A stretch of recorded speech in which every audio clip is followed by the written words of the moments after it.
Nissan Xterra, 3.3 liter. Step 1, twist off your oil cap. Step 2, pull up your engine dipstick.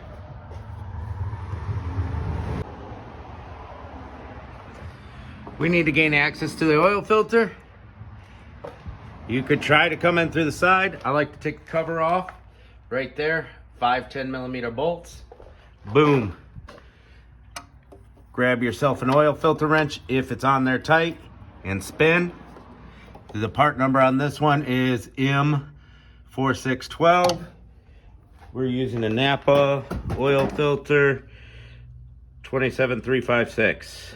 Let's get that oil filter off and draining and do an oil pan. Oil filter's off and draining. Clean that up after you're done draining. Drain plug right there. Oil pan 14mm. Loosen, let it drain. All right, vehicle's back down. Drain plug's tighten, oil filter's tighten. Make sure it spins on smooth, don't cross thread it. And get it all the way snug and then give it a quarter half turn, nice and tight. 3.5 quarts of 5W30 right down here. Put your dipstick back in. Check your oil afterwards. Should be good to go.